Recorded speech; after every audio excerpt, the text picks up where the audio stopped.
بسم الله. السلام عليكم ورحمة الله وبركاته. الحمد لله رب العالمين والصلاة والسلام على رسول الله صلى الله عليه وسلم. إلى صام هذه الشكر إسكاله الله يكون كان إنك هنا مسلم ماذا نقوم نستعمل هذه الشكر إسكاله ولا لما تهرتين أن تاجنا وعيد الأضحى ويسودوا ذا مديرة كهرتي لما الموضة مستعمل الموضة ناسا كهرتي ولا تبرع عن هرتين وتاجنا أيام روح هذه صوب بندقني إن عندنا إنه 5 neef oo lo' ah 10 neef oo ari ah iyo 10 neef oo ida ah ma sha Allah muslimiinta tabarruc way la baxeen waxyaabo wax yar baa iska haray wax weyn ma harin marka walaal wixii haray ayaan doonaynaa inaan tabarrucaas aad bixisaan oo ilaahay dirsi wala baxdaan lacag 150 kuna hartay intii badneed way baxday ma sha Allah 150 kuna hartay hal qof aa dhihi kara anaa bixinay 150 kaas ama 2 qof ama 3 qof ama 4 qof inta isku soo dardaraan ay bixin karaan walaalayaal intaas ay noo hartay 150 kaas ay noo hartay 150 kaas ayaa idin ka rabnaa intaan maalinta ciid la gaarin inaan lacagtaas aan helno maalinta khamiista ama talaadada inaan soo gadno ariga iyo nafafka looda aan soo gadno ayaan doonaynaa walaalayaal waxa dadka aan wax u doonaynaa waa taqaaniin waa dad mu'allafatul quluba waa dad masaakiina agooma ilma yatiima meel lagu xareeyay ayaa jira oo maalmaha ciidda iyo maalmaha kalaba raashin iyo hilib aan u geyno hatta dhar aan u geynaa waad aragtaan walaalayaal ummadaas masaakiintaas in laga soo farxiyo la doonayaa maalinta ciidda inaan ka farxino sida annaga u farxayna ayagana inay u farxaan marka walaalayaal cimrigiina Allah barakeeyo xooliina waad la bixi jirteen haddana waad la baxdeen haddana waad la bixi doontaan ilaahay dirsi wala baxdaan annaga ilaahay dirsi idin hortaaganahay marka walaalayaal wixii aad la baxdeen hoos ka rasan la idin ka dhigo wixii Allah harteen Allah idin barakeeyo cimrigiina Allah barakeeyo guriyiina Allah barakeeyo xooliina Allah barakeeyo awlaadiina Allah barakeeyo waalidiinta inuu hadeen intaam Allah una xiriisto muslimiinta kuwa buka Allah caafiyo kuwa caafimaad qaba Allah ziyaasado barakallahu fiikum aan leenahay 150 kaas kuna idin ka sugaynaa idinka ay noo maqan waa idin ka sugaynaa salaamu alaykum wa rahmatullahi wa barakatuh wa alaykum assalam wa rahmatullahi wa barakatuh Waislamu nadhani mmepata ujumbe inshallah katika program tuliyokuwa tumefanya kwa sababu ya kuchinja katika Eid ambayo imebaki kama siku 3 peke yake tuingie katika Eid manake itakuwa Ijumaa. So Waislamu katika hesabu tuliyokuwa tumepanga ng'ombe 5, mbuzi 10 na kondoo 10 inshallah tumebakisha hesabu ya shilingi 150,000 inshallah. So kama kuna Muislamu ana hiyo uwezo anaweza chukua yote na ikawa ni kheri kwake. Hii tunatoa kwa ajili ya kuchinja kwa ajili ya walioingia katika dini ambao hawana uwezo na pia wale Waislamu ambao uwezo wao uko chini na pia kuna mayatima huwa tunawapitia kila mara kwa mara inshallah. So hii udhuhiya nao wafurahie katika Eid.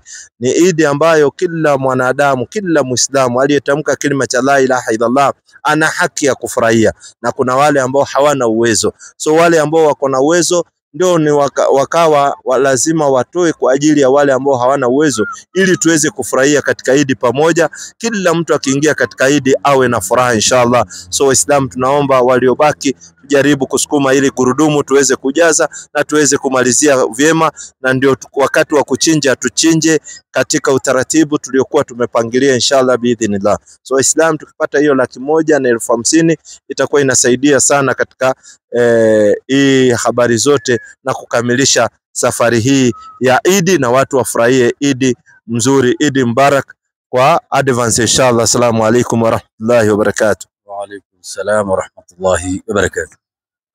Assalamu alaykum wa rahmatullahi wa barakatuh. Alhamdulillahi rabbil alamin wassalatu wassalamu ala ashrafil anbiya'i wal mursalin habibina Mustafa Abul Qasim Muhammad. Allahumma salli ala Muhammad wa ali Muhammad. Ndugu zangu Waislamu, baada ya kumshukuru Mwenyezi Mungu mwingi wa rehema na mwenye kurehemu, Mwenyezi Mungu ambaye ndiye muumba mbingu na ardhi na vilivyomo katika sehemu hizo zinazoonekana na zile ambazo hazionekani, na vile vile kumtakia rehema na amani mtume wa mwisho Nabii Muhammad sallallahu alaihi wasallam. Bila kwanza kabisa ningependa kuhusia nafsi yangu bila kudisahau nafsi zenu katika swala nzima la kumcha Mwenyezi Mungu Subhanahu wa Ta'ala. Na kama vile walimu wenzangu wamesema hapa kwamba siku zinazidi kuyoyoma, zimebaki takriban siku 3. Na kumbukeni Waislamu kwamba mambo haya ndio yenye ujira mkubwa mayatima, wajane na vile vile hawa mualafatul qulub, watu ambao wameingia katika dini na wakati wa Mtume Muhammad sallallahu alaihi wasallam kulikuwa na Baitul Mal. Kwa sasa hivi sisi hatuna Baitul Mal, ambao walikuwa wanapewa nguvu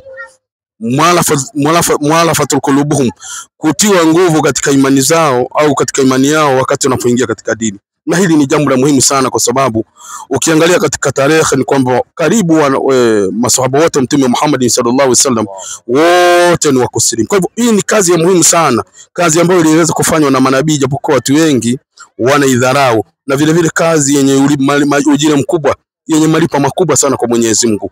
Angalia ndani ya Qur'ani Mwenyezi Mungu Subhanahu wa Ta'ala vile anavyotuambia kuhusu mayatima, na aya inajeleza vizuri, araita alladhi yukadhibu bidin fadhalika alladhi yad'u al-yatim wala yahud wala tu'amil miskin, paka mwisho. Je, umeona yule anayekadhibisha dini, anayekadhibisha siku ya kiyama, anayekadhibisha siku ya malipo? Ni yule ambaye hamshughulikii yatima. Yani huu ni wajibu wetu sisi Waislamu.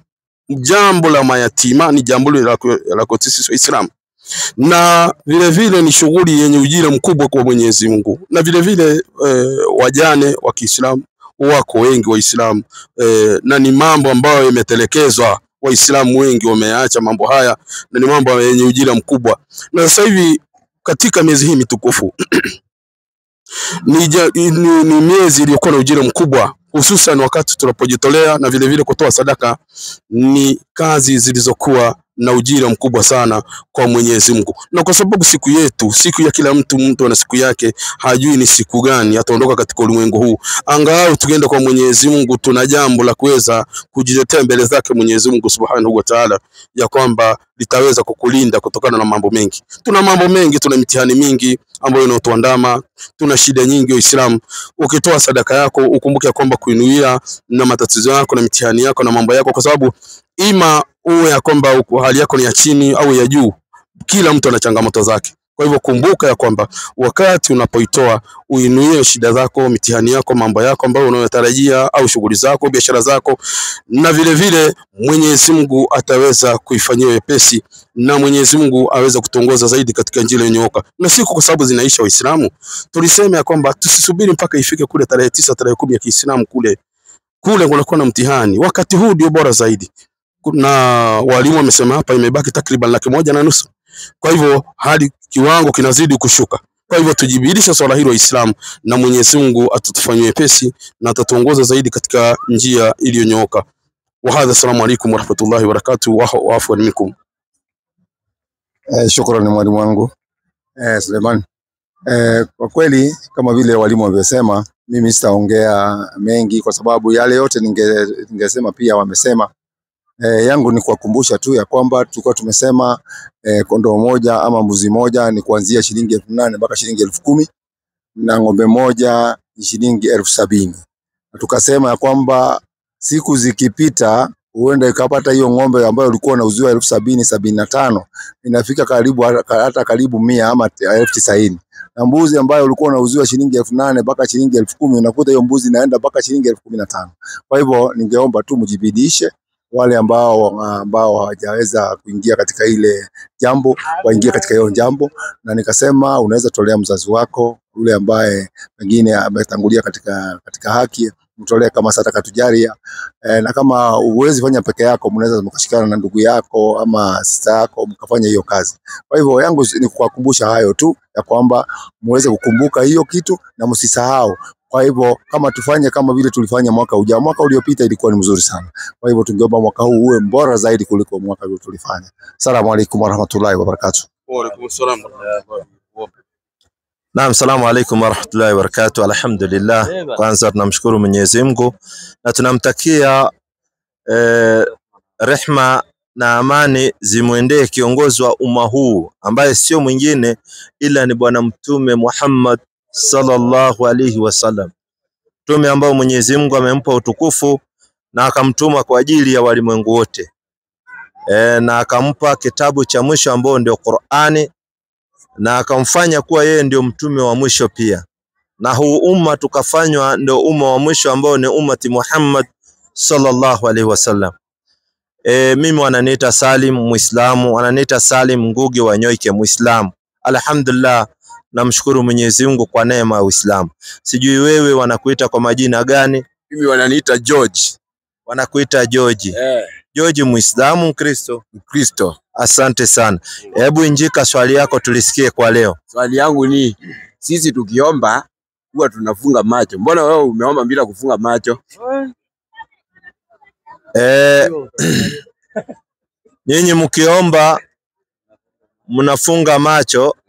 Mbona sisi Waislamu tunapoomba hatufungi macho? 17 moja ya kitabu cha Yohana. Sisi hatufungi macho. Mambo ya Yohana 17 aya ya 1 inasema, maneno haya aliyasema Yesu. Maneno haya aliyasema Yesu, akainua macho yake kuelekea mbinguni, akisema, Baba, saa imekwisha kufika, mtukuze mwanao. Sikiza, Yesu anapoomba alikuwa anafungua macho. Na ndio Waislamu wanapoomba dua wanafungua macho, hawafungi. Lakini nyie wa Kristo mnafunga macho.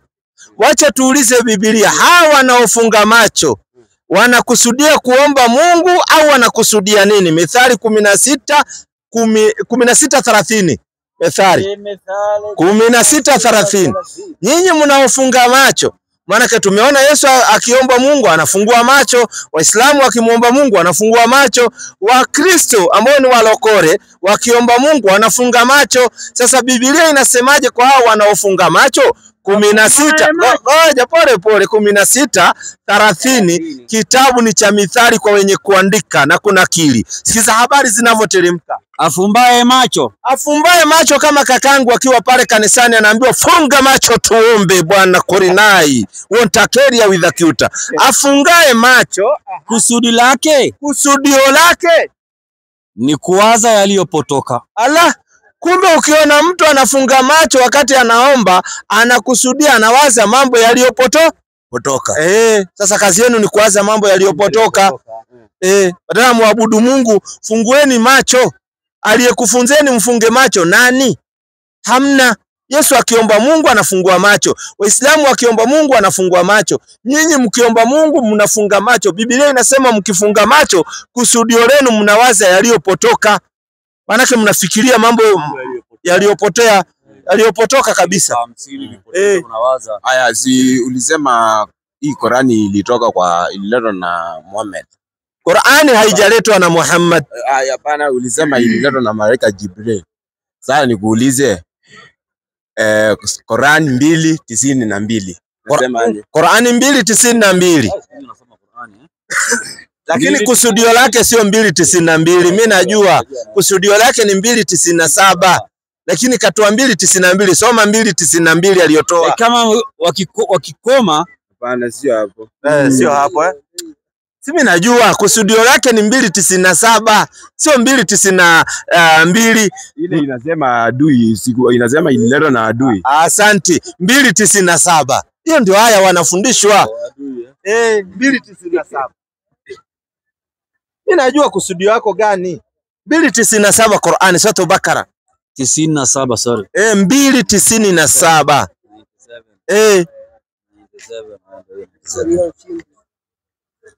Sema, anayemfanyia ushinde Jibrili. Anayemfanyia ushinde Jibril ni ushinde Jibrili. Kwa kuwa ndiye aliyemletea utume Nabii Muhammad. Kwa kuwa ndiye aliyemletea utume Nabii Muhammad sallallahu alaihi wasallam. Asiwapelekee Mayahudi. Asikuwapelekee Mayahudi. Ni bure, hana kosa Jibrili.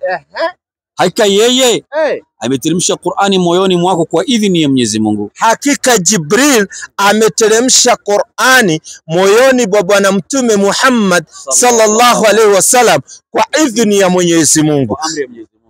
Ndio idhini ya Mwenyezi Mungu. Amri ya Mungu, idhini ya Mwenyezi Mungu anavyoamrisha ndio inaenda hivyo. Sasa huyu aliyekudanganya ni adui aliyeteremsha? Hapana, wanaomuita adui ni hawa. Piga fanusi yake 2:97, piga maelezo yake. Sikiza, wanaomuita adui ni hawa, na wanaita nani adui? Lazima ujue, sio shetani. Sikiza wanasemaje? Mayahudi katika hila zao za kumkataa Mtume Muhammad Mayahudi katika hila zao za kumkataa Bwana Mtume Muhammad sallallahu alaihi wasallam, wana zile hila, wanataka kumkataa, uongo wanataka kutumia ndio wamkatae Bwana Mtume Muhammad sallallahu alaihi wasallam. Walifanyaje? Walimuuliza, walikuja kwa Mtume wakamuuliza, malaika gani anayekuletea wahi? Wanamuuliza malaika gani anayekuletea ufunuo, malaika gani anayekuletea revelation.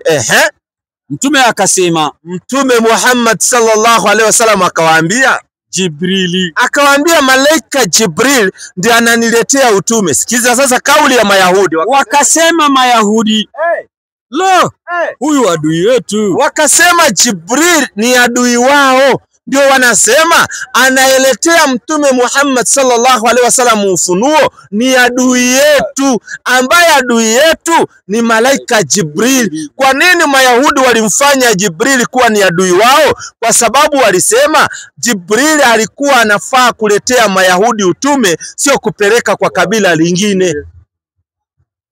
Wakasema hatumtaki.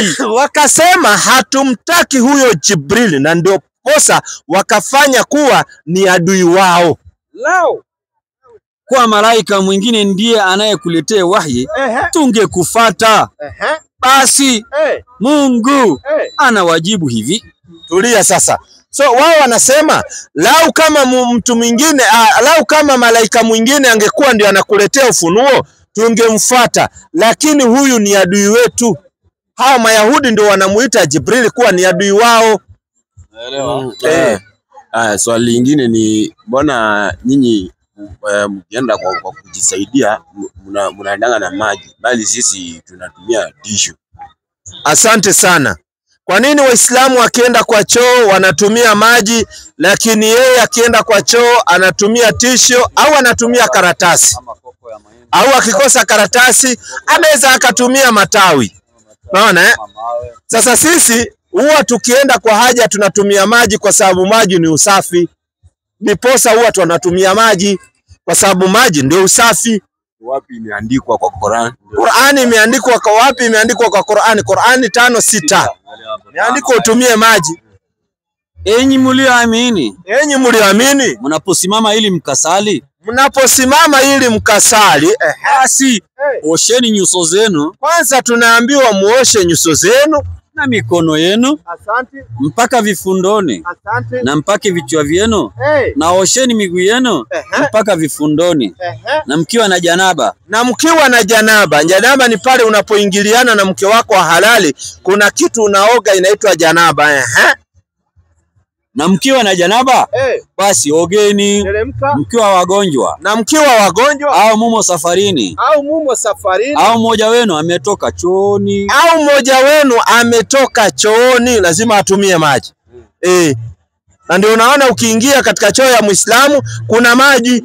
Kama hakuna maji unaingia na mtungi wako, kuna maji unawekewa. So unatumia mikono zote. Si nasikia hii kasuma inasema unatumia hii mkono ya left. Sijui ya kukula ndio gani. Lazima katika mambo ya kujitwahirisha katika sehemu ya mbele na nyuma unatumia mkono wa kushoto. Ndio unajitwahirisha, alafu ukimalisha unaosha mikono yako na sabuni vizuri, unaenda shughuli zako.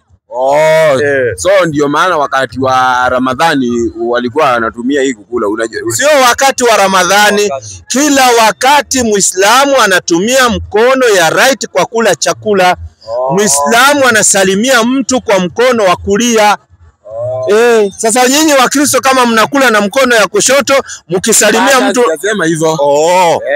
Ndio nakwambia. Basi inafaa unatumia mkono ya kulia, sio mkono ya kushoto. Unaposalimia mtu unatumia mkono ya kulia, unapokula chakula unatumia mkono ya kulia. Lakini unapoenda kujiosha ukiwa katika haja unatumia mkono ya kushoto. Haya, kuna video. Na waacha hivyo. Hata wakati unatoa labda vitu huku kwa mapua huku, unatumia mkono ya kushoto. Wakati unatoa makamasi unatumia mkono ya kushoto. Unaona ni vizuri unapojikonoa huku kwa mapua hivyo. Kwa sababu sasa wewe umetoa makamasi na mkono wa kulia alafu tena unapatia mtu mkono. Hapana. Si unaona? Ni hygiene, lazima utumie hygiene. Sasa unatumia na mkono wa kushoto alafu unaenda unaoga. Na ndio unaona Muislamu ana survive na maji 24 hours. Lazima maji ipatikane. Okay. Lakini wewe ukitumia karatasi unabakisha uchafu katika ile sehemu. Jioni ukienda, kwa sababu kuna friction. Unajua ile sehemu kuna milima mbili na ukitembea inaleta friction. Alafu ulitumia karatasi. Sasa hata ukienda kutoa nguo inakuwa mambo yameharibika kaka. Lakini ukitumia maji mambo inakuwa fresh. Haya, swali lingine hapa. Leta hiyo swali lingine. Kuna video nyingine niliona umepost 1 year ago. Sasa nikaona kwa Biblia kuna usivalie mavazi ya gender ingine. Na nikaona naona hao wenu bado wanavalia trouser lakini wanajificha na buibui. Sasa mbona wafanye hivyo? Ama hao si wenu? Asante sana. Swali unauliza vizuri. Yaani Muislamu mwanamke anavaa trouser lakini iko ndani ya buibui. Hiyo hakuna mtu anaiona. Ile tatizo inakatazwa ni hawa ambao wanaovaa trouser anaenda akionyeshana figa yake namna alivyo. Imekataliwa usivalie mavazi hata kama ameficha, si hiyo ni kosa? Sasa kama ameficha hakuna mtu anayejua. Kwa sababu kwani wewe unaenda kuchungulia wanawake huko ndani wamevaa nini? Ngoja kwanza, wacha naye mimi na dili na yetu. Nauliza wewe unaenda kuchungulia wanawake huko ndani wamevaa nini? Wenu tatizo yao wanavaa trouser, unaona kabisa namna anavyotembea. Ukiangalia unaona mitulinga namna inavyoenda. Makosa. Lakini akivaa hiyo trouser yake alafu atajiteremshie nguo mrefu, hautajua. Hiyo akifika kwa nyumba wakiwa na bwanake, akitoa hata akae huko kwa nyumba akiwa na hiyo trouser yake, iko sawa. Kuna bwanake ndio ako na haki ya kuona urembo wa mke wake. Lakini sio kila mtu anaona. Kwani kila mtu alitoa mahali akapeleka? Bwanake ndio alipeleka mahali. Kwa nyumba hata akisikia atakaa namna alivyozaliwa ako sawa. Si mko na yeye mkiwa wawili kama hakuna watoto? Sasa ni nyinyi juu yenu venye mtakaa kwa nyumba. Lakini akitoka nje lazima ajistiri, kwa sababu huku nje kuna watu wengi ambao wanaangalia mali za watu.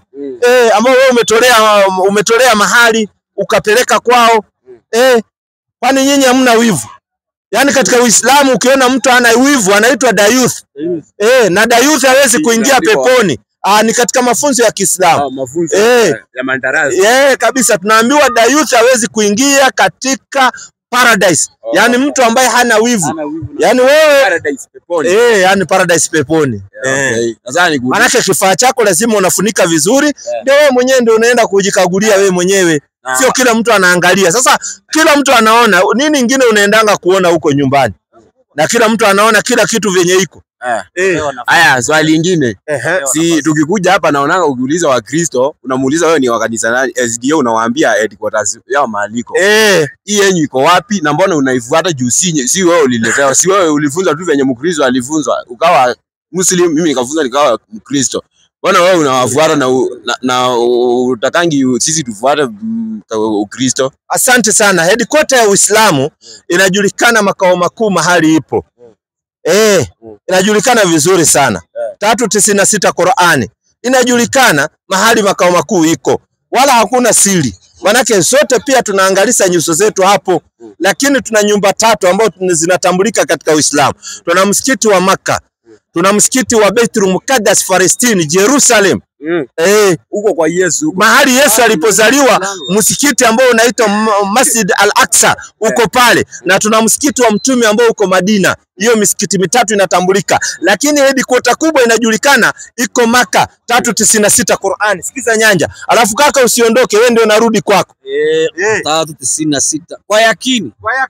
Nyumba ya kwanza iliyowekwa kwa ajili ya watu kufanya ibada. Nyumba ya kwanza iliyowekwa kwa ajili ya watu kufanya ibada ni ile iliyoko Makkah. Yenye baraka na uongozi kwa ajili ya walimwengu wote. Tena iko na baraka na uongozi kwa ajili ya watu wote. Na ndio unaona Waislamu wanatoka China, Waislamu wanatoka Rwanda, Waislamu wanatoka South Africa, Waislamu wanatoka Morocco, Waislamu wanatoka Jerusalem, Waislamu wanatoka kila sehemu wanaenda Makkah kwa hija. Saa hii imebaki siku 2 mahujaji wasimame katika Arafa. Na ndio sisi hapa utaona tukichinja. Manake tuna idi ambayo ya kuchinja ambayo ni udhuhia. Na ukiwa karibu tutakupatia angalau kamkono kambuzi uende uchemshe kasupu. Mbona mpigangi hizo za ndani? Sasa ndani ukitaka takupa, wende ukatengeneze ukule na ugali matumbo, ukule na ugali na nini. Swali lingine. Nakuuliza, uliona papa alikufa, mimi si wa Catholic. Si uliona papa alikufa na wakachagua mwingine? Sasa historia inasema hiyo imekuwa desturi kutoka wakati wa Petro, huyu alikuwa wa Yesu. Sasa huyu Muhammad wenyu alitoka wapi? Juu ukiangalia Romans wanasema huyo papa alianza kuchaguliwa tangu wakati wa Yesu, ilikuwa mila na desturi ndio aongoze kanisa. Sasa Muhammad alitoka wapi? Kwanza hizo ni propaganda. Ngoja ali tu. Tulia. Kwanza hizo ni propaganda ambazo mumewekewa ati Katoliki ilikuwako wakati wa kina Petro na nini. Ni uongo. Katoliki imekuja juzi wakati wa bwana mmoja akijulikana kama Dr. Paulo, ambao walikuwa wametumwa na Warumi na walikuwa ni makruseda. Ni kitu imekuja juzi. Na ndio makruseda walikuwa wakiua watu na kuwalazimisha waamini imani ambayo ni ya Kirumi, sio imani ya Mungu. Ni imani ililetwa na upanga. Na ndio mkabadilisha kwa chuki mkasema Uislamu ndio umeletwa na upanga, wakati makruseda ndio walikuwa wakiua watu na historia yao ikawa inafichwa watu wengi wasijue, ambao ilikuwa inaongozwa na huyu Dr. Paulo ambao leo mnamuita ni mtume Paulo, ambao ni uongo. Alikuwa ametoka Rumi na ni Mrumi. Sasa hawa ndio wakawa wameenda wakawajaribu kuingia katika sehemu ya nini huku, wakazuiwa, hawakuweza kuingia vizuri, ndio wakarudi, ikatengenezwa Catholic, ikawa sasa nyinyi munapewa imani ya kutoka Catholic wa Roma. Sasa hii wewe imani ambayo uko nayo sio imani ya Mungu, ni imani ya Warumi 17 Rumi. Wewe una imani ya Mungu, una imani ya Waroma. Na Wakristo wote duniani wanafuata imani ya Waroma. Hata MSDA anafuata imani ya Roma. Wanaamini miungu mitatu ambao ni imani ya Kiroma, ya kipagani ambao waliweka. Wewe leo unasherehekea Krismasi, ni imani ya Warumi ambao ni wa Roman Catholic hawa. Leo wewe unasema mimi sio Mkatoliki wakati unafuata mila zao. Easter Monday, Good Friday, yote imetengenezwa na Warumi. Haikuwako. Lakini Wakristo wote mnafuata. Wewe usherekee. Sasa nitasherekeaje mambo ya kipagani? Mimi nasherekea Idi. Na leo ndio nakwambia tumekuja tu venye Ukristo ilikuja. Hapana, Idi hii ambayo tunasherekea ni wakati Nabii Ibrahimu alayhi salam alitaka kumchinja mwanawe ambao ni Nabii Ismaili alayhi salam. Mungu akamkomboa kwa kondoo. Ndio tunachinja, na tunachinja kondoo au mbuzi au ng'ombe au ngamia. Basi alikuwa anataka kuchinja Isaka. Tutarudi huko. Ngoja kwanza tumalizane na hii 17 Rumi. Alafu nikuonyeshe mahali Muhammad alitoka. Isaka hapo amezaliwa. Kwa wote walioko Rumi, sikiza imani yako. Kwa wote walioko Rumi, wapendwao na Mungu. Eti wote wa Rumi wanapendwa na Mungu. Na ndio unaona wanapochagua hao mnaita baba watakatifu ambao si watakatifu. Anaitwa papa. Ati papa, kwani ni papa ile samaki? Wacheni mchezo bana. Wale wazee sio watakatifu. Ni watu kama wewe, wana midhambi tu. Sasa sikiza, wanapowachagua wale watu wanaoita watakatifu hawawezi kuchagua Muafrika. Tangu anze kuchaguana wanachaguanga ngozi nyeupe. Kwa sababu wewe Muafrika hawezi kuita mtakatifu. Maliza kwanza. Kwa wote walioko Rumi. Kwa wote walioko Rumi, wapendwao na Mungu. Ati Warumi ndio wanapendwa na Mungu. Sikiza hapa. Walioitwa kuwa watakatifu. Asante. Neema na iwe kwenu na amani tokayo kwa Mungu Baba yetu. Asante. Na kwa Bwana Yesu Kristo. Asante. Kwanza namshukuru Mungu wangu katika Yesu Kristo kwa ajili yenu nyote. Kwa nini? Kwa kuwa imani yenu inahubiriwa katika dunia nzima. Imani yenu nyinyi Warumi inahubiriwa katika dunia nzima. Leo ukiona mtu anajiita Mkristo, Ukristo ni kitu kilichotengenezwa na wapagani wa Antiokia wakiwa wametumwa na Waroma. Sasa ukisikia mtu amejiita Mkristo, hiyo ni kitu kilichotengenezwa na Warumi. Ni bid'a, kitu ni uzushi uliozuliwa na Warumi. Na ndio leo unaona ukienda kwa mtu kama MSDA mwingine ukimuuliza wewe Mkristo anakuambia hapana, mimi sio Mkristo, mimi ni mfuasi wa Yesu. Anajaribu kuhepa lakini yuko katika ule mtego. Ile mtego. Akaenda akatoa msalaba, watu kama SDA anatoa msalaba kwa kanisa yake ili ajaribu kuhepa, lakini kwa njia nyingine bado anafuata huo msalaba. kwa sababu anaamini Yesu alikufa msalabani. Bado wako katika ile mstari wa kufuata imani ya Kirumi ambao ni upotofu mkubwa walioleta duniani. Si Yesu alikufa na akafufuka? Muhammad alikufa na akafufuka. Alikufa ugonjwa gani Yesu? Si alishikwa na akakamatwa na akakuwa crucified. Aliyekuambia nani? Si ni Biblia? Sehemu gani? Yesu mwenyewe kahepa. Atashikwaje mtu aliyehepa kwenda kujificha? 12 kitabu cha Yohana 36. Yesu kaenda kajificha. Mtu kaenda Excel. Alijua kabisa hao wauni wanataka kunishika.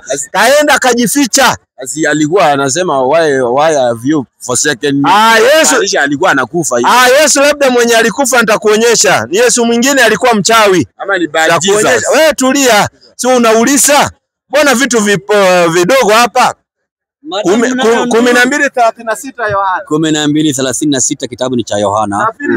Madamu mnayo nuru. Yesu anasema maadamu mnayo nuru, Iaminini hiyo nuru. Iaminini hiyo nuru ili mpate kwa wana wa nuru. Asante. Haya aliyasema Yesu. Hayo maneno aliyasema Bwana Yesu. Akaenda zake. Akafanyaje? Akajificha. Wasifanyaje? Akajificha. Wasimuone. Ala, jamaa akakimbia. Wewe leo tukikwambia tunataka kukuua utahepa.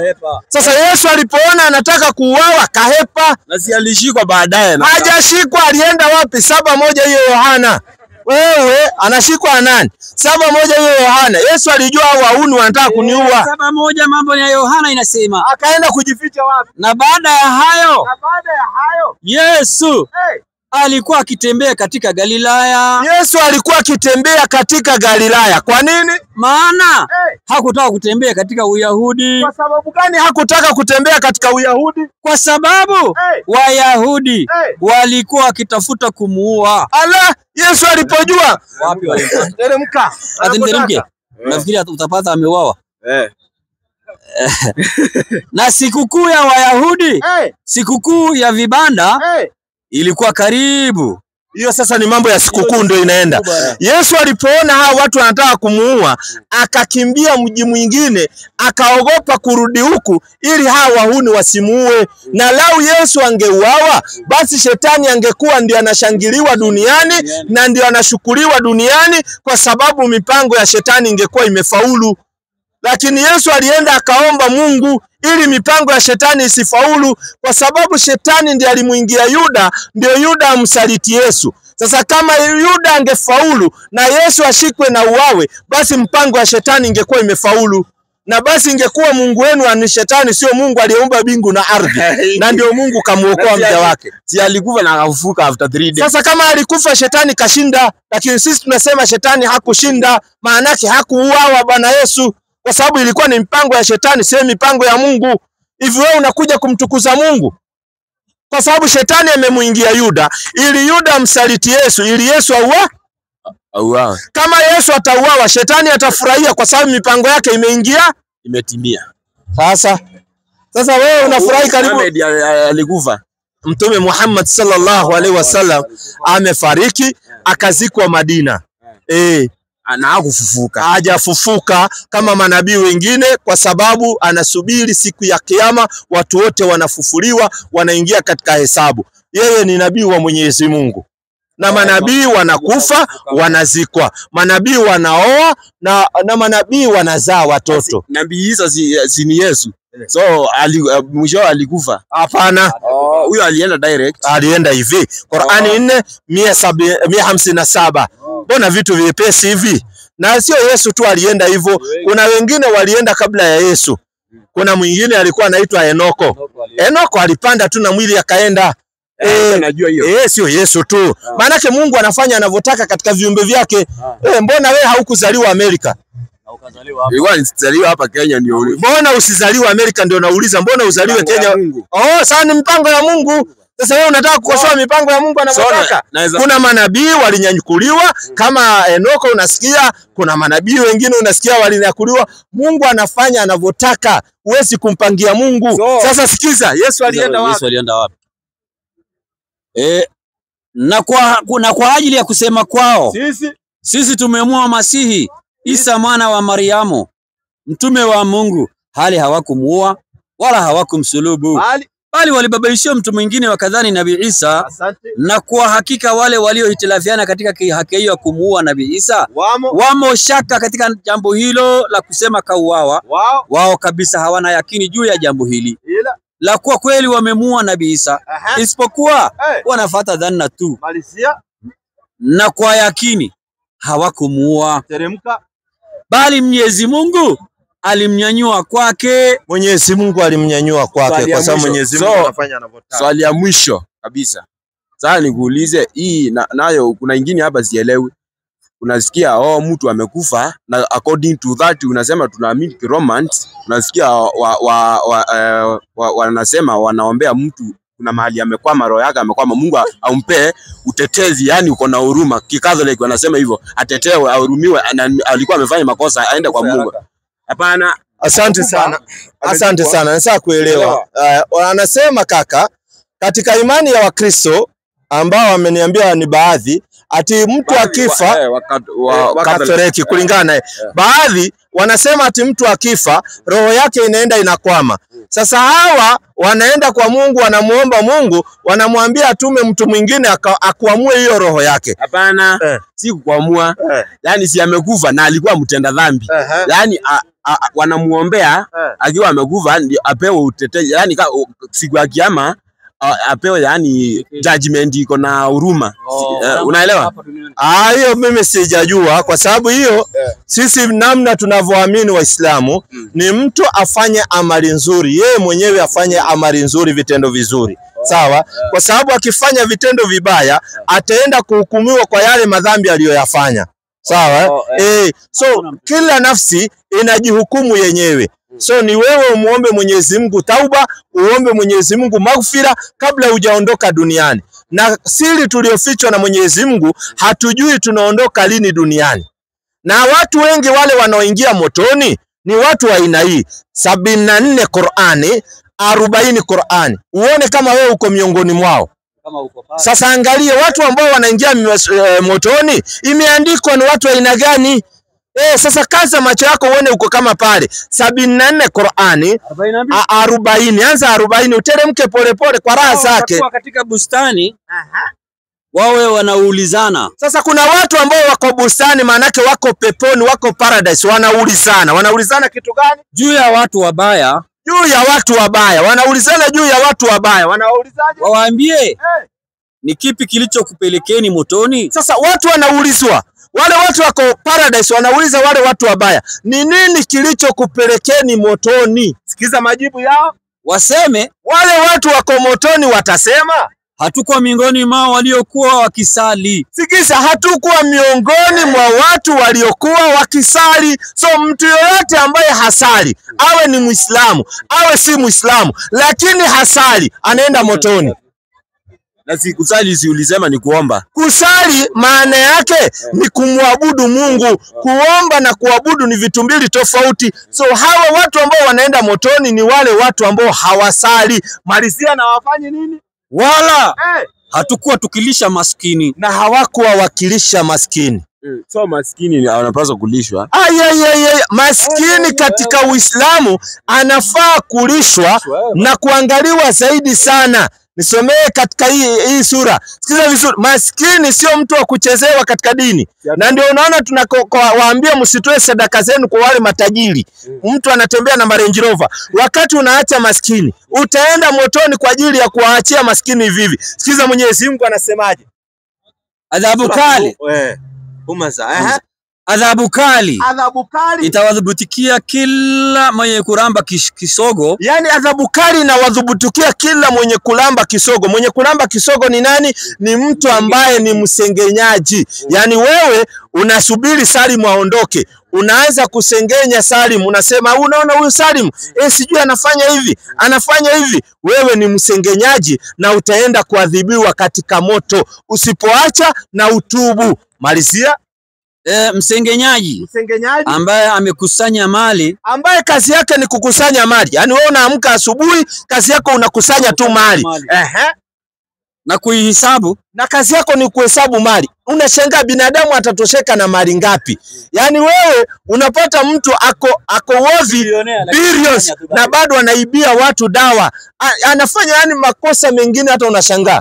Bado anataka atajirike tu. Yani wewe kazi yako ni kukusanya mali. Alafu mwisho mara kurumauti anakuja anang'oa roho yako, unaenda jehanamu. Malizia. Na unaacha mali hapa, wengine wakastareheke nayo. Teremka na haya. Inaendelea kusema ambaye amekusanya mali na kuihesabu tu bila ya kuitumia katika njia za kheri. Yani yeye hatumii mali yake katika njia ya kheri. Hii njia ya kheri ambayo unafaa kutumia mali yako ni njia gani? Teremka. Anadhani ya kuwa mali yake yatambakisha milele. Asante. Hasha, bila shaka atavurumizwa katika moto unaoitwa hutama. Atapelekwa katika moto unaitwa hutama. Na ni jambo gani litakalo kujulisha hata ukajua ni nini huo moto unaoitwa hutama? Asante. Ni moto wa Mwenyezi Mungu uliowashwa kwa ukali barabara ambao unapanda nyoyoni. Hakika huo moto atafungiwa wawemo ndani yake kwa magogo marefu marefu. Kuna mahali haya naona umenenea. Imeisha haya. Wapi sasa hiyo mahali? Madrudie.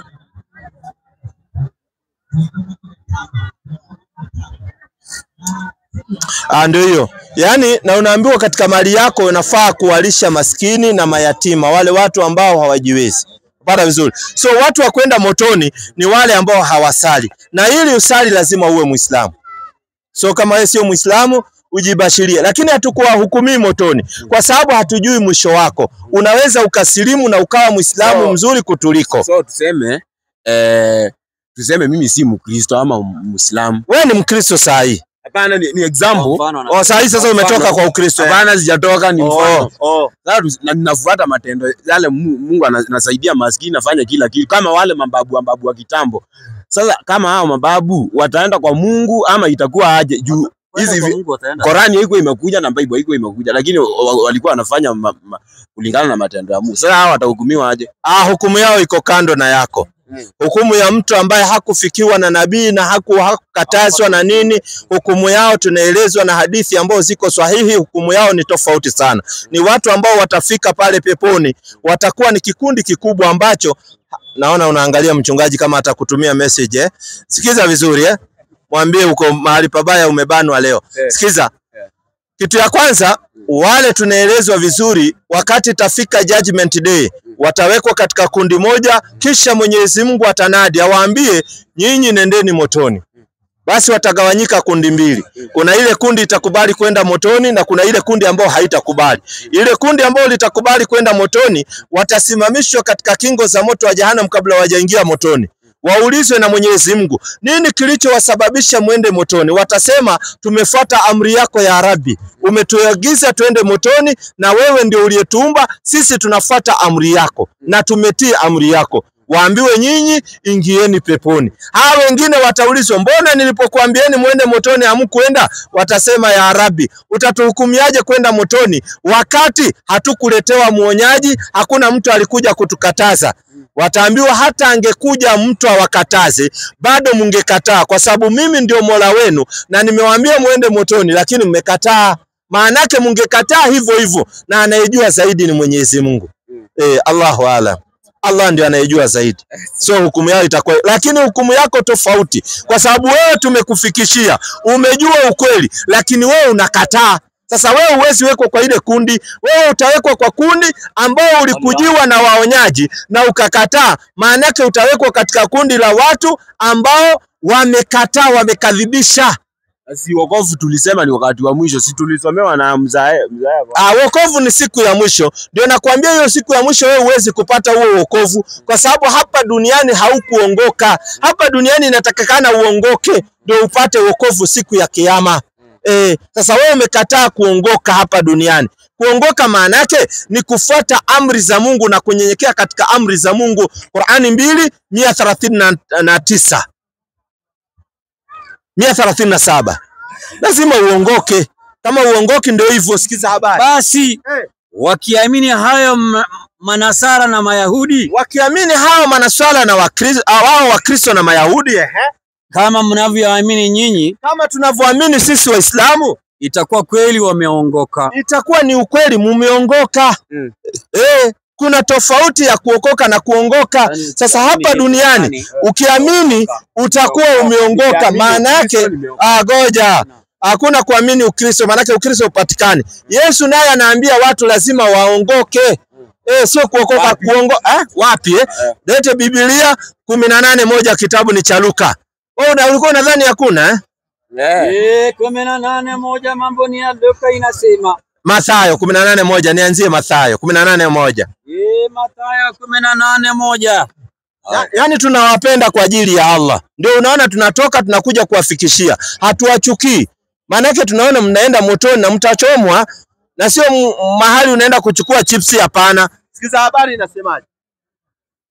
Saa ile wanafunzi wakamwendea Yesu. Wanafunzi wamemwendea Yesu, wakisema, ni nani basi aliye mkuu katika ufalme wa mbinguni? Wanamuuliza ni nani aliye mkuu katika ufalme wa mbinguni. Sikiza majibu ya Yesu. Akaita mtoto mmoja. Yesu akachukua mtoto mmoja akamuita, akamweka katikati yao, akaweka katikati ya wanafunzi, akasema, Amin nawaambia, msipoongoka. Angalia, sio kuokoka, msipoongoka. Venye Qur'ani imesema nyinyi muongoke. Msipoongoka na kuwa kama vitoto, hamtaingia kamwe katika ufalme wa mbinguni. So Yesu anasema watu waongoke, sio kuokoka. Nyinyi mkabadilisha. Kuongoka maana yake ni kunyenyekea kwa zile amri, maana yake umeziamini. Maana yake ndio Uislamu huo, kuongoka. Sasa wewe ukifa katika hiyo hali, kama wewe si Muislamu, na tunakuombea dua Mwenyezi Mungu akuongoze uwe Muislamu, kwa sababu ukifa hali yako wewe si Muislamu, basi unaenda mahali pabaya. Sio maneno yetu, maneno ya Qur'ani, kitabu kitukufu kilichoteremshiwa Bwana Mtume Muhammadu sallallahu alaihi wasallam 3:85 Qur'an. Pole, lakini ndio haki ilivyo hivyo, hata kama inauma ndio hivyo. Sikiza habari. Itauma lakini vumilia tu. Ndio haki ilivyo hivyo. 3:85 inasema, na anayetaka dini isiyokuwa ya Kiislamu, na yeyote anayetafuta dini isiyokuwa ya Kiislamu, basi haitakubaliwa kwake. Mungu anasema hiyo dini nyingine hawezi kubali.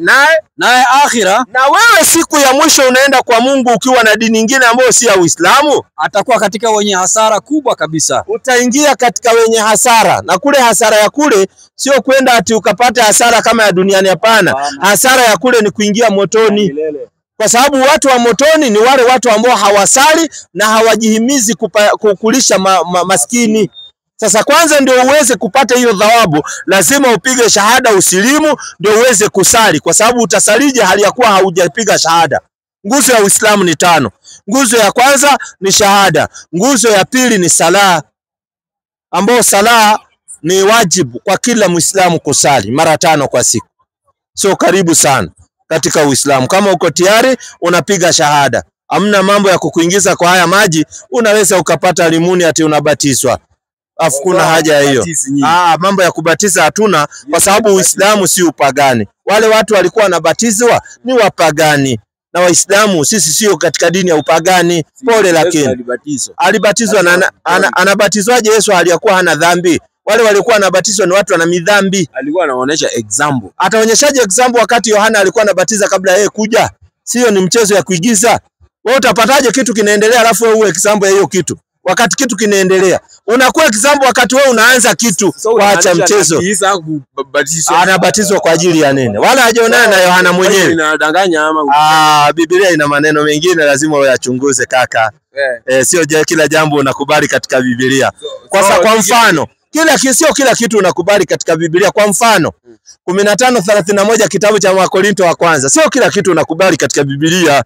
Wewe unadhani kila kitu kimeandikwa unakubali? Basi ni yote Mwenyezi Mungu alikuwa amemuingia akiandika hiyo. Aliyekwambia nani? 15 CRI. Sasa nani katengeneza CRI? 15:31 kitabu ni cha Wakorinto wa kwanza. Naam ndugu. Kwa huku kujisifu kwangu, Paulo anasema niliko nako juu yenu katika Kristo Yesu Bwana wetu. ninakufa, ninakufa, ninakufa kila siku. Angalia, Paulo anakuambia ati alikuwa anakufa kila siku. Wewe unakubaliana na hiyo mambo? Kuna binadamu anakufa kila siku. Yaani kila siku alikuwa anakufa na anafufuka. Wewe unakubaliana na hiyo? When you die once. Na yeye anasemaje? Alikuwa anakufa kila siku. Hiyo ni Paul. Sasa hii maneno kaandika kwa kitabu gani? Alikuwa anaandikia wa Korintho, si mimi. Sio wewe. So usaka kataa Biblia, sio wewe unaandikiwa na wa Korintho. Yeye anakuambia alikuwa anakufa kila siku alafu anafuka kila siku. Unajua kuna Gentiles. Wewe ni Gentile. Kuna wenye walikuwa wafikiwa na hiyo neno, haikuwa si wamenguza tu hizi inchi za Middle East na Europe. Bwana na hii Ethiopian na hapa Misri. So wewe ni Gentile, sio Muisraeli. Gentile ambao Paulo anazungumzia, hazungumzii wewe. Anazungumzia hawa Wagalatia 2:7. Pole lakini 2:7. Kama wewe ni Gentile ambao Paulo alikuwa anazungumzia, sio wewe. Anazungumzia Gentile wa aina hii. Injili yake sikiza inaenda kwa Gentile wa aina gani? 2:7 inasema bali kinyume cha hayo walipoona ya kuwa nimekabidhiwa injili wasiotahiriwa. Kumbe Paulo amepewa injili ya watu ambao hawafanyi nini? Hawatahiriwi. Wewe umetahiriwa? Mimi nimetahiriwa. So wewe haufai kufuata injili ya Paulo? Kwa sababu ya Paulo ni ya watu ambao wanatembea na sweta ambao hawatahiri. Yesu alitahiriwa. Sasa Paulo yeye anasema yake ni ya watu ambao wasiotahiriwa. Yake anasema sio ya Yesu, yake ni ya wasiotahiriwa. Sikiza habari, rudia na umalize chini. Inasema hivi. Bali kinyume cha hayo. Yaani ni kinyume cha injili Bali kinyume cha hayo walipoona ya kuwa nimekabidhiwa injili ya wasiotahiriwa kama vile Petro ya waliotahiriwa. Unasikia, yeye anasema yake ni ya watu wasiotahiriwa, watu wanatembea na sweta. Na ndio unaona mpaka leo kuna grupu kubwa ya watu ambao hawatahiriwi, na mpaka serikali kama ya Kenya inajaribu kuzunguka ikiambia wanaume tahirini. Kwa sababu wao wanafuata injili ya Paulo. Kwa sababu Paulo anasema ukitahiriwa Kristo hakufai chochote. Pole lakini enda upoeze roho yako pole. Wananiita Salim. Mimi wananiita Jacob. Jacob jina kubwa sana. Muislamu mimi. Mkristo. Wewe Mkristo? Dhehebu gani hivi? Christianity. Christianity dhehebu gani? Kuna watu wa Finger of God, kuna New Hope, kuna Reggio Maria, kuna Sorrow Winning. Si unasikia yake ni Sorrow Winning. Nyinyi mlisikia wapi hiyo? Ndio unashiriki. Sorrow Winning. Wewe ulisikia wapi hiyo? Hata mchungaji mwenyewe hajasikia hiyo. Kuna ingine niliona wameandika Explosive Ministry of Jesus. Yani wizara ya mlipuko. Unaona? Na hapo nikaona ingine wanasema Helicopter of Christ. Ilikuwa na jamaa mmoja alikuwa anaweka hapa bus station, Helicopter of Christ. Na kuna Airport of Christ, na kuna Jet of Christ. Wewe unacheza? Lete swali kaka, injika swali tulisikie. Swali, jana jioni tukitokea hapa. Kuna mada ilikuwa hapa. Kuna mada ulisikia hapa. Mlikuwa mnasema Yesu hakubatizwa. Sisi tukasema Yesu hakubatizwa. Wewe unasemaje? Alibatizwa na Yohana Mbatizaji. Ubatizo ni nini maana ya ubatizo? Wacha tuongee ile imeandikwa kwa Biblia. Ndio nauliza ndio nijue kama kabatizwa. Unajua lazima ujue kitu. Iko na maana mingi. Ndio nauliza maana moja ya ubatizo ni nini? Kuzaliwa mara ya pili. Kuzaliwa mara ya pili kutokana na nini? Yaani unakuwa kiumbe kipya. Unakuwa kiumbe kipya kwani ulikuwa mzee namna gani? Mambo ya rohoni saa nyingine unaweza. Rohoni namna gani? Marko 1:4 mbona unaficha? 1:4 Marko. Acha nione kwanza. Acha tuone hiyo roho. Ati wewe unakuwa mzee rohoni. Roho inakuwaje mzee? Roho haizeeki. Roho haizeeki. 1:4 kitabu cha Marko. Muonyeshe. 1:4 inasema Yohana alitokea akibatiza nyikani. Biblia inatueleza Yohana alitokea akibatiza nyikani na kuhubiri ubatizo wa toba liletalo ondoleo la dhambi. Kumbe ubatizo wa Yohana ilikuwa ni tauba na kuondolewa nini? Dhambi. So wale watu walienda kwa Yohana walikuwa wana nini? Wana dhambi. So kama Yesu kaenda kwa Yohana kubatizwa, maana yake Yesu alikuwa na nini? Kutimiza, alikuwa anakuja kutimiza. Anatimiza nini? Ilikuwa akuje naende abatizwe, hata anatimiza ahadi. Wapi ilikuwa imetabiriwa Yesu atakuja aende abatizwe? Sasa wewe soma, nisikie vile imeandikwa. Leta utabiri huo, kwa sababu kutimiza lazima kiwe kitu kilitabiriwa. Sasa nipatie mahali kulitabiriwa Yesu akija ataenda kubatizwa. Acha nikuelezee. Hii mambo yote Yesu alikuja akafanya kwa Biblia. Alikuwa tu anatimiliza. Sasa ndio nataka ili iwe kitu inatimilizwa, lazima iwe imetabiriwa maybe na Isaya, imetabiriwa na Amosi, imetabiriwa na nabii mwingine huko wa kale, akasema Yesu akija ataenda kubatizwa. Sasa wapi iliandikwa Yesu akija ataenda kubatizwa? Alitabiriwa na nabii gani, katika kifungu gani? Leta. Hata kifo chake. Sijauliza kifo, kaka, nisikize vizuri. Mimi huwa napenda utaratibu. Sijui imeandikwa. Kama ujui ndio hivyo. Sasa kama ujui ni vitu ambao za kupangwa. Kwa sababu tunasema Yesu hakubatizwa kwa sababu yeye hakuwa na dhambi. Maana wale walikuwa wanabatizwa walikuwa ni ondoleo la dhambi. Kisha hii ubatizo ilikuwa ni nini haswa? Ilikuwa inafanyika na wapagani. 6:3 kitabu cha Mathayo. Implemanto. Kaka pole kama ulibatizwa pia. Hata mimi nilinyunyusiwa maji hapa, lakini nilikuwa mtoto mdogo, sikuwa najua. Wazazi wakanipeleka kule. Para vizuri usiangalie kwa huzuni. Usihuzunike kaka usihuzunike. Ndio haki ilivyo. Sikiza 6:3. Ni kwa sababu Yesu katika Biblia ni wengi. Labda ni Yesu ambaye alikuwa mpagani, nitakuonyesha ni mgani. Sio Yesu mtoto wa Mariamu. Hakuna mahali imeandikwa Yesu mtoto wa Mariamu kabatizwa, sijapata. 6:3. Pige fafanuzi yake. Kitabu cha Mathayo 6:3 fafanuzi yake, nipigie maelezo yake hapo. 6:3. 3:6. 3:6 maelezo inasema hivi. Maelezo yake muonyeshe. Angalia. Commentary. Ibada kama hiyo. 3:6. Rudi hapa nyuma uanze vizuri mahali imeanza 3:6. Ibada ya kutosa mwili majini. Ibada ya kuweka watu kwa maji. Unawekwa Ibada ya kutosa mwili majini. Ni mfano wa utakaso. Wanasema ni mfano wa utakaso, yani mambo ya purification namna wanavyosema.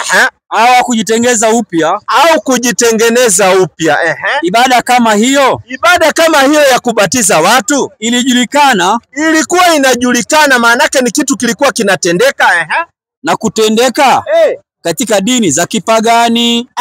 Kumbe ni kitu kilikuwa kikitendeka, sio jambo jipya hiyo, lakini kilikuwa kinatendeka katika dini za kipagani na Kiyahudi. Na kwa sababu Yesu hakuwa mpagani, sisi ndio tunamdefend yeye, hakubatizwa. Lakini kuna Yesu wengine walikuwa wapagani ambao hao labda ndio walienda kufanywa hizo vitu. Lakini Yesu mtoto wa Mariam hakuenda huko. Kwa mfano kuna huyu alikuwa mpagani kwa sababu alikuwa pia ni mchawi. 13:6 kitabu cha Matendo ya Mitume. Pole lakini naona unapumua kwa undani, lakini ndio hivyo, oxygen ingia vizuri. Karibu sana.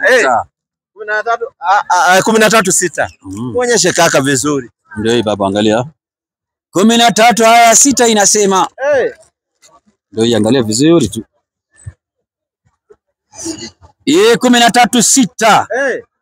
Walipokwisha kupita katikati ya kisiwa chote mpaka Pafo. Walipokwisha kupita katika kisiwa chote mpaka Pafo. Wakaona mtu mmoja mchawi. Tena huyu jamaa alikuwa ni mchawi. Unaona wachawi kwa sababu kwanza hao wana wa Israeli wengi ndio walijifunza uchawi. Na hii uchawi iliyokuja ilikuwa inafarakisha mtu na mkewe. Wakajifunza sana. Wengi walikuwa wachawi. Huyu ni mmoja aliyejifunza akawa mchawi. Sikiza jina yake na. Nabii wa uongo. Tena alikuwa ni nabii lakini wa uongo. Myahudi. Tena alikuwa ni Myahudi. Jina lake Bari Yesu. Alikuwa akiitwa Bari Yesu. So huyu ni Yesu pia. So kama ukisema Yesu kabatizwa, labda huyu kabatizwa. Ile verse nilikuwa nataka unisomee. Hiyo inaelezea mzuri sana. Baada ya Yesu kutoka majini, jiwa ilisimama kwa kichwa yake. Roho Mtakatifu akasema, huyu ndiye mwanangu, napendezwa naye, msikizeni yeye. Nataka sasa msome mahali kama tufungulie. Alafu tuambie mahali pameandikwa Yesu mtoto wa Mariamu kabatizwa. Hiyo tu tumalize. Haya ni ngapi? Mnasoma. Si ndio hiyo utupatie ni ngapi tusome. Mimi ni msikizaji. Oh, haujui. Hata kanisani unasikia. Sasa kama haujui itabidi uende uulize mchungaji ukuje na, kwa sababu vitu kama hizo huwa ni porojo, watu wengi wanaziweka. Unaona Mimi nasomango. Hapa mnaweza soma. Wala sina tatizo. Someni hapo tu. Sasa ungenikumbusha tuisome, nafasi iko. Unajua hiyo nafasi. Tulikuwa nayo jana. Yule msichana alisoma hapa jana. Mathayo 3:16. Hebu soma usikie. Hii ni gonjera za watu. Sio jambo atiliko. 3:16 uniambie wapi Yesu? Mambo ya Mathayo 3:16. Alafu kama Yesu kabatizwa, maana huyo Yesu wenu ana midhambi. Wacha Soma baba. Naye Yesu alipokwisha kubatizwa mara akapanda kutoka majini. Yesu mgani huyo alibatizwa? Hebu tueleze Yesu mgani. Ni yule Yusto ama ni mgani? Yesu Kristo. Wapi imeandikwa ni Yesu Kristo alibatizwa? Tupe hiyo andiko. Unajua kama unapika. Wewe soma tu vile imeandikwa. Sasa hatuwezi kusoma tu venye imeandikwa kwa sababu Yesu ni wengi. Ni kama uniambie Kamau ni wengi. Maliza baba. Alafu uone uongo mwingine. Naye Yesu alipokwisha kubatizwa mara akapanda kutoka majini. Na tazama mbingu zikamfunukia. Akamwona Roho wa Mungu akishuka kama hua akija juu yake. Na tazama sauti kutoka mbinguni ikisema, huyu ni mwanangu mpendwa wangu. Hii kwanza nataka nikufunze kitu. Hii ni uongo ambao inaingia wazi. Anasema akamuona Roho wa nani? Wa Mungu. Asanti. 4:24 kitabu cha Mathayo. Ngoja ndio nikuonyeshe. Mungu, tunaambiwa Mungu ni nini? Hapa tumekubaliana. Ndio nataka tukubaliane. Manake mjinga hukubali kila jambo. Mimi sio mjinga. Amesema ameona Roho wa Mungu akishuka kama nini? Jiwa. Asanti. Na Mungu ni nini? Ni Roho. Mungu ni Roho. So Mungu ndiye alishuka kama jiwa. Asante. So Mungu ameshuka kama jiwa. Alafu sauti ikatoka wapi? Mbinguni. Hiyo sauti ilitoka mbinguni ni ya nani wakati Mungu ameshuka? Unajua Mungu ako na roho na ako na sauti. Sauti ndio neno yake ujue. Asante. So Mungu alishuka akaacha sauti wapi? So huyu Mungu wa Kristo alishuka kama huwa akaacha sauti wapi? Unajua ile kitu wewe unavijui. Huwezi ukapanga Mungu mmoja hapa, yaani ukaseparate Mungu. Anakuwa tu mmoja kabisa, na huyo Mungu mmoja tunaambiwa Mungu ni roho. Ni roho. Na huyo Mungu ambao ni roho alishuka kama nini? Jiwa. Asante. So Mungu ameshuka, alafu sauti ikatoka wapi? Mbinguni. Hiyo sauti ya mbinguni ni ya nani? Ni ya Mungu. Mungu mgani wakati Mungu ameshuka kama huwa? Si ni roho. Roho gani wakati Mungu ni roho na roho ya Mungu ilishuka kama huwa? Si roho yake ndio unajua roho, Mungu ni roho. Mungu ni roho, alafu Mungu mwenyewe hiyo roho ameshuka kama nini? Kama roho. Kama huwa.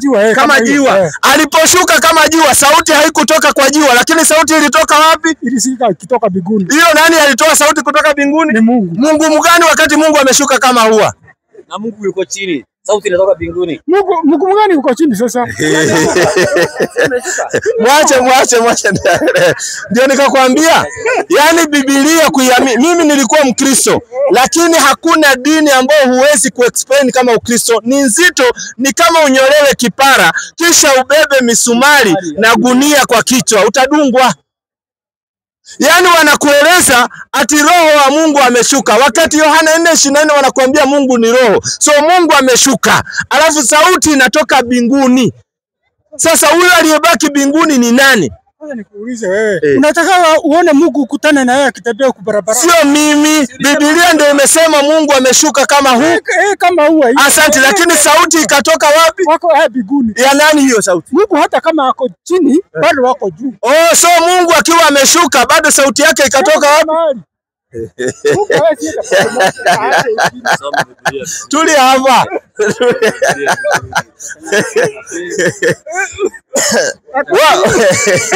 Ndio ukaniambia wewe. Na ndio wewe ukaniambia unaendanga Soro, sijui Soro Church. Hiyo achana na hiyo. Ndio nikakwambia angalia si ni wachana nayo. Hiyo ni hiyo madini, mambo ya madini wachana nayo sana. Iko sawa kujua. Ni kama vile tunashiriki tu hapa. Hapana, sisi ni Waislamu. Hatuna hiyo mambo ya Soro wala nini. Sisi ni Waislamu. Hiyo nayo hiyo. Manake hiyo ya Soro kwanza. Hii ya Soro goja. Ndio nataka nijue hii ya Soro. Hata ikunileta hapa hii. Kabisa lazima mbona unaificha kwani? Goja, kwani hii kanisa yako ya Soro ni ya wizi? Manake hutaki ijulikane. Sasa hii kusanyiko ambayo ni ya Soro, kanisa ya Soro. Goja. Nataka kuijua zaidi. Sio kushambulia, nataka kuijua. Yesu alikuwa akienda kwa hiyo Yasoro? Hapana, wacha tuongee mambo ya Mungu sasa. Kwani hii kanisa yenu muongeange mambo ya Mungu? Tunaongea lakini wewe utaichabulia. Sio kuishambulia. Watu hawataka tujue. Una swali lingine? Weka swali lingine tusikie. Nilikuwa nataka kukuuliza. Wewe unajua nyinyi Waislamu vile naonawa. Mnachukua Yesu. Ni kama hamtamuelewa sana. Ni zaidi ya vile nyinyi mkuu mnasema. Sababu sisi tunajua Yesu ni Mungu. Yesu ni neno. Yesu ni jiwe. Yesu ni uzima wa milele. Ni mkate. Yesu ni Mungu. Yesu ni mkate wa uzima. Hata hichuma. Sasa nyinyi mnamdunisha. Tieni amezaliwa. Asante sana. Kwanza watu wanaodunisha Yesu ni Wakristo.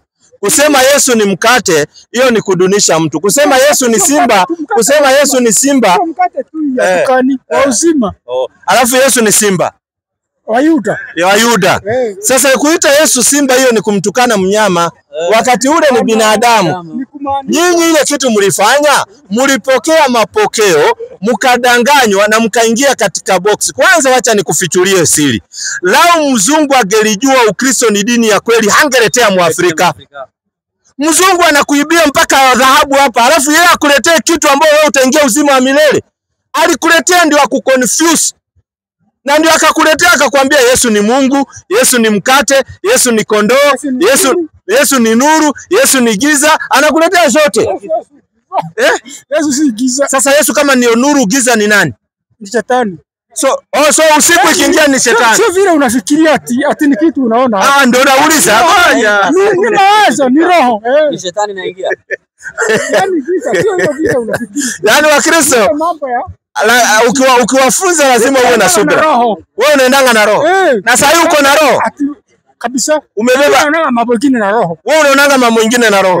Hebu niambie kwa kuona hiyo mambo yako na roho.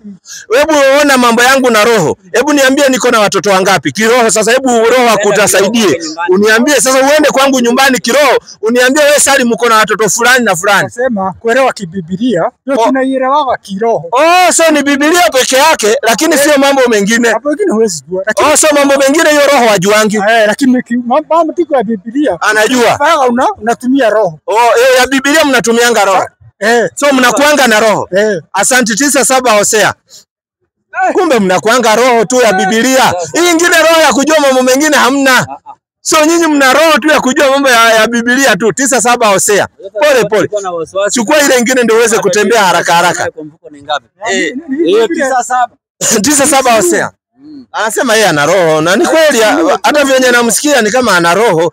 9:7 Hosea. Anayo roho.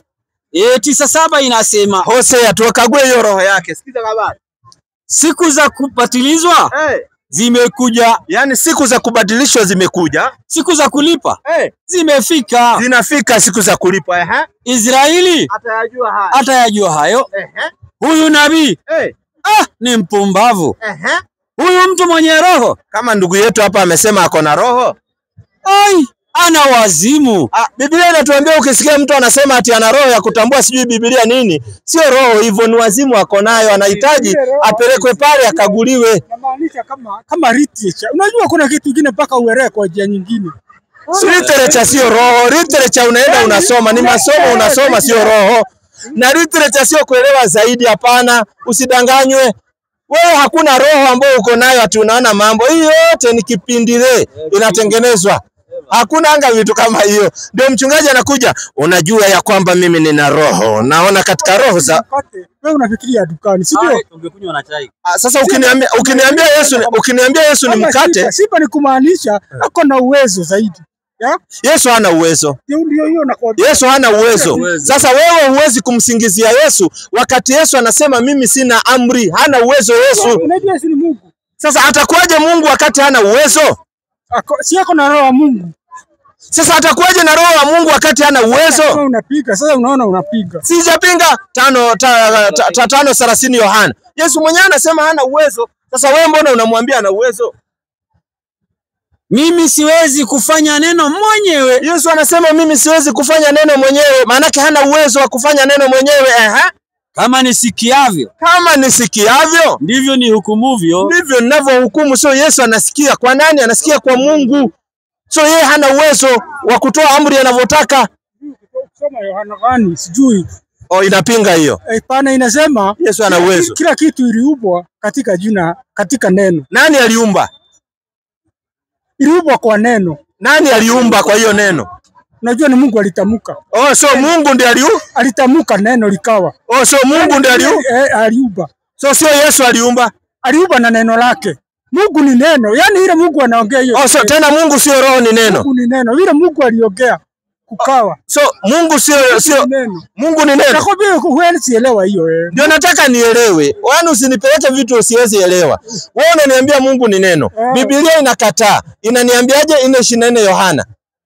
Sasa wewe na Biblia nani mkweli? Yohana inasema Mungu hajasema ni neno. Sikiza 4:24. Sikiza Mungu ni nani? Yesu anasema Mungu ni nani? 4:24 kitabu cha Yohana inasema Mungu ni roho. Yesu anasema Mungu ni nini? Ni roho. Na wewe unatuambia Mungu ni nini? Ni neno. Ni neno. Sasa wewe na Yesu nani anayejua? Yesu. Yesu. So tukubaliane Mungu ni nini?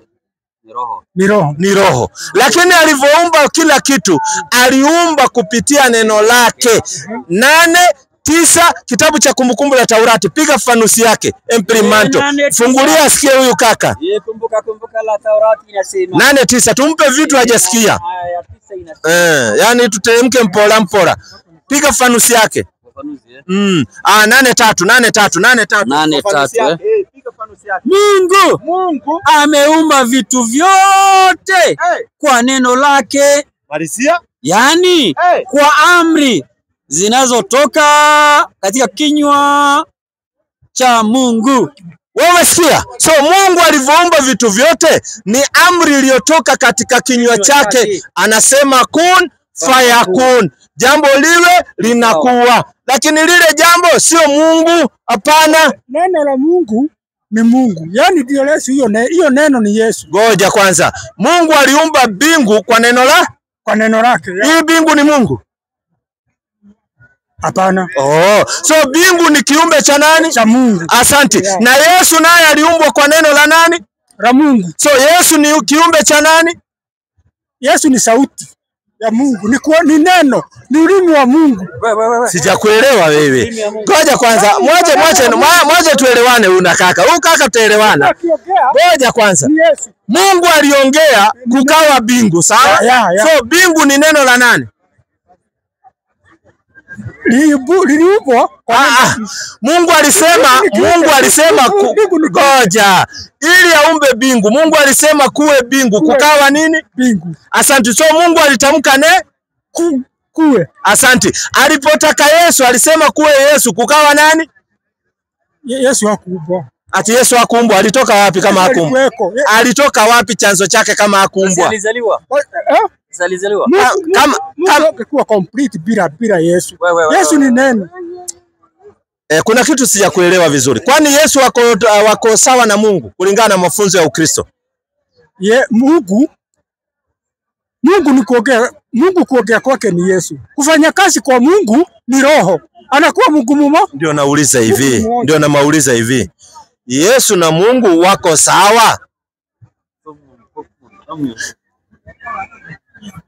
Yaani wako sawa aje? Yaani kitu kimoja, wewe separate. So Mungu na Yesu ni kitu kimoja. Na roho ni kitu kimoja. Wewe separate. Sasa wewe na Biblia nani msema kweli? Ni Biblia. Asante, tuulize Biblia. Tuulize Yesu mwenyewe. Hawezi separate. Acha tuulize Yesu. Wewe Yesu unaweza kuseparatiwa pamoja na Mungu? 14:28 kitabu cha Yohana. Tusikie habari. 28 kitabu cha Yohana. Sikiza habari. Na dada namkaribisha huyu dada Naona ana swali. Karibu dada. Nimekuita kwa ajili ya Mungu, karibu. Karibu ulize swali moja. Karibu ulize swali moja. Inasema hivi, mulisikia ya kwamba mimi naliwaambia naenda zangu tena na haja kwenu. Kama Mungu alinipenda, Mungu alifurahi. Kwa nini? Kwa sababu naenda kwa Baba. Kwa nini? Kwa maana Baba ni mkuu kuliko mimi. Yesu anatuambia Mungu ni mkuu kuliko nani? Yeye. So ni separate, sio moja. So karibu sana. Salim. Mimi naitwa Ken Ochele. Ken Ochele, asante sana. Naambiwa dakika tuko na nadra sana. So ujaribu kuuliza swali na kuingia direct kwa point. Manake dakika tuko na ndogo. Manake wewe naona Uislamu umeupenda zaidi na kila siku unakuja. Manake hata kanisani naona umeanza kusonga uendi zaidi. Njika swali tusikie. Hizo ni sawa. Asante. Wewe weka swali tusikie. Niko nayo katika Quran 6:55. Unisomee Quran 6:55 na 56. Asoma hiyo aya. Qur'ani 6:55 56 anataka. Hebu anza na 53. 53 nataka. 55. Na namna hii tunazieleza aya ili idhihiri haki na ili njia. Quran 6:50. Si ulisema 55? 155 sura. 155. 155. 655.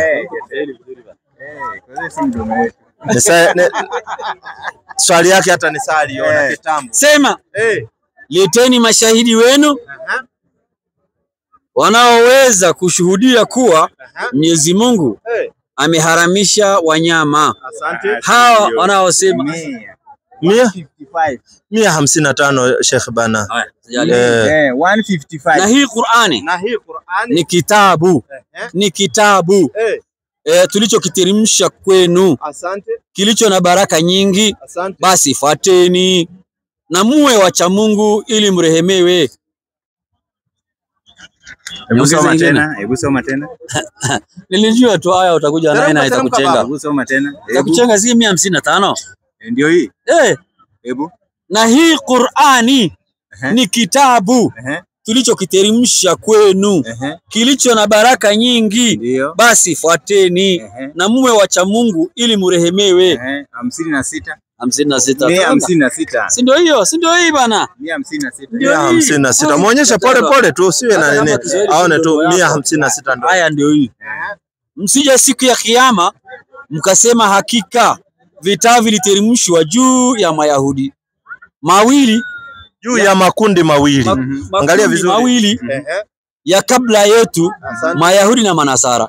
Nasi tulikuwa hatuna habari ya yale waliokuwa wakiyasoma. Na sasa nyinyi mko katika miongoni ya Mayahudi na Manasara? Hapana. Sisi ni Waislamu. Sisi hatuko miongoni mwa makundi Mayahudi na Manasara. Lakini katika Mayahudi na Manasara walikuwa miongoni mwao kuna Waislamu na miongoni mwao kuna makafiri, na katika hii kundi la Bwana Mtume Muhammad sallallahu alaihi wasallam kuna Waislamu na makafiri pia wanapatikana. So katika kila kundi kulikuwa na waasi na walio walikubali, kwa sababu wote waliambiwa wasimamishe dini wala wasifanye mutafaruku katika dini. Wao wakatengeneza namna wanavyotaka. Manasara ni wale waliomnusuru Nabii Isa ibn Maryam, au wanatokana na Nazarin. Ndio wakaitwa Manasara. Wakristo. Ni Wakristo. Wale walijiita. Amna, wale waliojiita Wakristo hao ni kando na wale Manasara ambao walikuwa wanamnusuru Nabii Isa ibn Maryam, kwa sababu wale kulikuwa na Waislamu na kulikuwa na wale ambao wamekufuru. Sasa wewe sijajua uko katika kundi gani, kwa sababu wewe uko katika kundi la Walumi ambao ni kundi la wapagani. Hiyo wewe ndio umesema. Nasema kwa sababu na ushahidi. Hapana. Wewe ndio umesema. Asante. Naambiwa time nawe nakimbia, labda swali moja ya mwisho tu. So sijui kama kesho utakuja mapema. Njoo mapema. Alafu kaka, sikiza vizuri. Sijaijua wewe unaenda dhehebu gani? Hiyo usiniulize sasa hivi. Si umesema sasa imekwisha? Asante sana. Nilikuwa nataka kukuuliza hivyo kwa sababu naona kama wewe ni katika Jehovah Witness. Na Jehovah Witness nimefanya uchunguzi wao. Ndio, nimefanya uchunguzi wao. Nikajua hawataki mambo ya kuwekwa blood. Yaani akipata ajali hawezi kubali kuongezwa damu. Katika imani yao afadhali ya kufa. Hizo ni imani potovu. Lakini kuchunguza tu nimechunguza, lakini kesho tutapatana hapa kwa kiwanja. Uende ujikakamue vizuri, tugaragaze vitu. Sawa? Inshallah Mwenyezi Mungu akuongoze uwe Muislamu. Wa hadha, assalamu alaykum wa rahmatullahi wa barakatuh.